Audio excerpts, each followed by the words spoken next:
Do you ever get the feeling that there's a lot of repetition on Elvis's live albums? Well, I did, so I decided to have a good look at what's on there, just to see how much repetition there is. And I'm talking about the albums that were released during his lifetime, not the many posthumous live albums. So we're going to go through those albums briefly and then take an in-depth look at just how much repetition there was on there, and also take a look at the number of songs that were only available on his live albums. So the first album that could be called a live album is the TV special. This is a UK copy, and this album basically set the template for Elvis live LPs. It's basically full of Elvis's earlier hits, and there are one or two more recent songs, as well as 2 or 3 songs that he'd never recorded before. The next live record that we got was part of a double LP. This is also a UK album, From Vegas to Memphis, From Memphis to Vegas. And the live record follows the same pattern as the TV special. It's basically oldies that Elvis recorded, 1 or 2 songs he'd never recorded before, and 1 or 2 more recent hits. The next live album was a totally different beast. That's On Stage, February 1970. This is a UK copy. You can see that it doesn't actually say February 1970 on the front cover. And this album is basically a collection of hits made famous by other people, although it starts out with the blues standard CC Rider. A lot of big hits on here. Sweet Caroline, Runaway, Yesterday, and so on. But nothing that Elvis had recorded before. And it's not a live album, but I'll mention it here anyway. That's the Way It Is was released shortly after On Stage, and this one contains 4 live songs, 2 of which had been hits for other people. You've Lost That Loving Feeling and I Just Can't Help Believing. And then there are a couple of songs that were minor hits for Elvis, I've Lost You and Patch It Up. Then in 72, we were back to a proper live album again with the Madison Square Garden album. This is another UK copy. And once again, this follows the standard format. A lot of old Elvis hits on here. 1 or 2 more recent songs that he'd recorded in the studio, and some songs that he'd never recorded before as well. And then the following year, we got the first double live album, Aloha from Hawaii. This is an American copy. I think it's not quite the original one because it's got this Saturn sticker with all the tracks printed on it. And as it also points out here, this album contains 8 songs never before recorded by Elvis. And once again, it follows the standard format. There's a lot of songs on here that were big hits for Elvis, as well as these ones here, and a few other ones as well. And the last live album released during Elvis's lifetime was recorded live on stage in Memphis. And once again, it follows the standard Elvis live album pattern. Lots of Elvis hits, some of which had never appeared before on a live album, and there are 1 or 2 more recent songs that we hadn't heard him do live.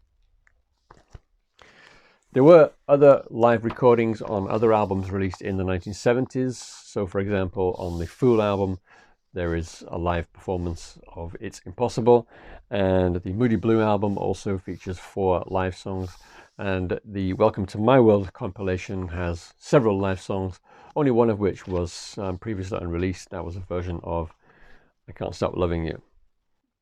But back to the question I asked at the beginning of the video, was there too much repetition on Elvis's live albums?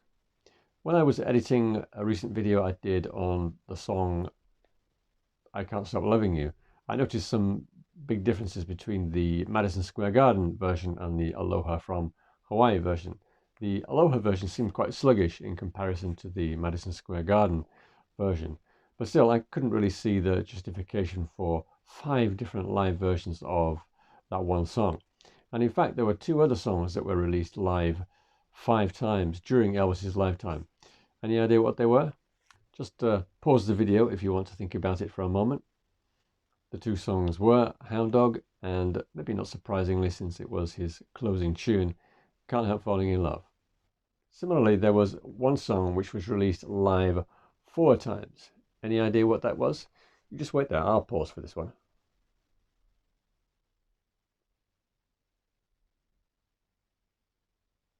It was Love Me.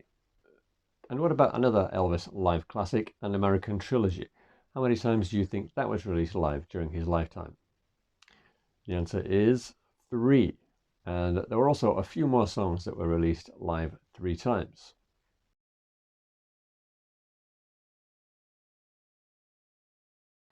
And how about Trying to Get to You? I think you can probably guess what's coming next. That one was released live 2 times during his lifetime. And there were also several more songs which were issued twice.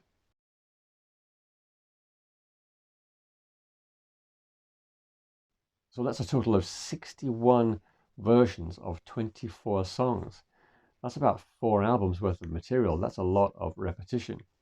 Thankfully, some of the versions were quite different. Well, since my baby left me, well, I found a new place to dwell. Well, it's down at the end of Lonely Street. Well, since my baby left me, I found a new place to dwell. And also, down in Louisiana, where the alligators grow so mean, lived a girl that I swear to the world. Down in Louisiana, where the alligators grow so mean, there lives a girl that I swear to the world. Some of them, though, sound quite similar. Treat me like a fool, treat me mean and cruel, all you ever love me. Treat me like a fool, treat me mean and cruel, all you ever love me. So how about the songs that were only released live once? Well, if you count the medleys that Elvis did as 2 songs, then the total is 50 songs that were only released live once. Again, that's a total of about 4 albums, and some of those became Elvis classics. Baby boy, well, this time, Lord, you gave me a mountain. But there is one really remarkable thing about Elvis's live material that I haven't touched on yet, and I'll use a couple of live albums from another act to show what I mean. These are live albums by the group Yes, one of my favorite bands. That's a double album there, and that's a 3 LP set, so that's 5 live records there. On those records, all the songs are different, so there's no repetition whatsoever across 5 live records. However, all the songs you can get on their studio albums, so there are no new songs as such on those albums. In Elvis's case, there are no fewer than 38 songs that you could only get live. You couldn't get any of them as studio recordings, only live. 38 songs. Again, that's about 3 albums worth of material. So yes, I think RCA went a little bit mad with the versions of Hound Dog and Love Me and Can't Help Falling in Love, but again, that couldn't be helped because it was his closing song. But I think on balance, they got it about right. Well, I'm the king of the jungle, they call me the Tiger Man. I'm the king of the... That's right, Tiger Man was actually released 2 times, not once during Elvis's lifetime. So well done if you spotted that mistake there. But it's far too late for me to go back and change the slides now. But the point remains the same. Anyway, so after Elvis died, there were a lot of bootleg albums released, such as this one here, containing a lot of live songs that had never been released, songs which had never been released in live versions before. And even as in the case of this album here, 2 or 3 songs that had never been released in any form. And even though the sound quality was often less than hi-fi, it did show that there was a big market for Elvis's live material. And not to be outdone, RCA released their own live album shortly after Elvis died. This is another double like Aloha. And this one also has several songs which had never been released live before. And one of my own personal favorite live albums didn't come out until over 30 years after Elvis died, and that's this CD here, Nevada Nights. And this particular concert is probably worth its own video. But I'm going to leave it there for now. And if you have any comments, let me know. And let me know what you think about the RCA live releases. Thanks for watching. Take care.